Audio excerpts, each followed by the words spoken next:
प्रदूषण मुक्ति के लिए अभी पिछले वर्षों ही जब पेरिस के अंदर क्लाइमेट चेंज और ग्लोबल वार्मिंग के लिए पूरी दुनिया के राष्ट्राध्यक्ष जुड़े और यूनाइटेड नेशंस तक यूएनओ ने भी ये स्वीकार किया कि भारत जैसे देश में अगर कोई बहुत बड़ा बदलाव लाना है तो वह धर्मगुरुओं के माध्यम से आ सकता है। कारण क्या है?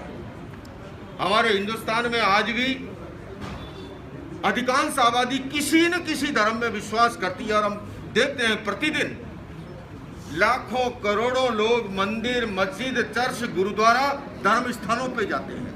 ऐसे के अंदर धर्मगुरु अपने पास आने वाले अनुयायियों को अगर सही दिशा दे तो समाज में बहुत बड़ा बदलाव आ सकता है। और यही कारण है पिछले वर्षों हम सभी धर्मों के धर्मगुरु यूनाइटेड नेशंस में एकत्रित हुए और यूनिसेफ के टेक्निकल सपोर्ट से एक ग्लोबल इंटरफेथ वॉश अलायंस का गठन हुआ, जिसके अंतर्गत हम सभी धर्मगुरु मिलकर के वाटर, सैनिटेशन और हाइजीन, इसी से शब्द बना वॉश।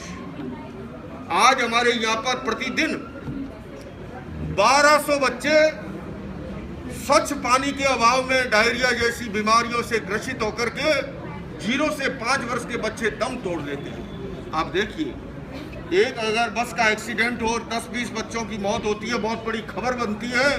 मैं आपको कहना चाहता हूं पत्रकार बंधुओं, इस देश के अंदर प्रतिदिन 1200 बच्चे जो है आज समय में मौत के शिकार हो रहे हैं स्वच्छ पानी के अभाव में।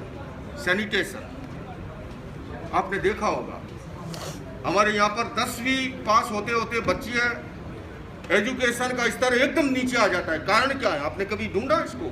जब तक हम किसी भी समस्या के रूट कॉज को नहीं खोजेंगे।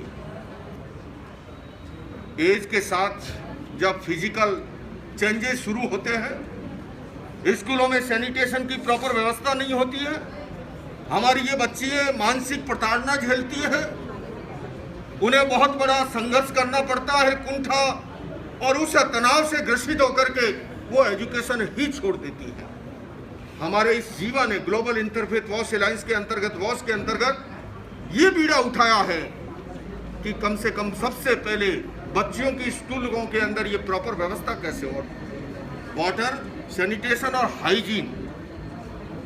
अगर इसके प्रति तो इसीलिए सभी धर्मों के धर्मगुरुओं में एक प्लेटफॉर्म पर आए हैं। मैंने अभी बताया हमारी संस्था अहिंसा विश्व भारती कन्या भ्रूण हत्या के खिलाफ बहुत बड़ा अभियान महाराष्ट्र में भी छेड़ने जा रही है।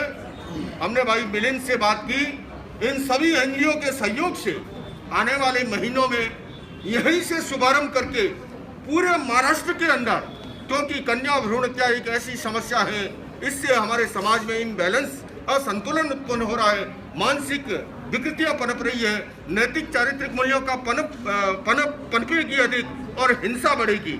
तो उसके लिए अहिंसा विश्व भारती कन्या भ्रूण हत्या के खिलाफ, नशे के खिलाफ और पर्यावरण प्रदूषण के प्रति जागरूकता, और चौथा एक क्रम और है, पर्यावरण प्रदूषण से भी अधिक वैचारिक प्रदूषण खतरनाक है, उसके प्रति भी हमें सबको जागरूक करना है।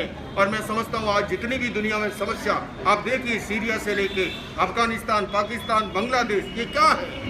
ये वैचारिक असहिष्णुता का रूप है। मुझे भगवान महावीर ने विरासत में अनेकांत दर्शन दिया है। अनेकांत का मतलब ही है विरोधी विचारों को सुन के मन में खेद नहीं हो, और अनेकांत का उपासक आग्रह में कैद नहीं हो। मानव में मतभेद होना स्वाभाविक है, किंतु मतभेद होने पर भी मन का भेद नहीं हो।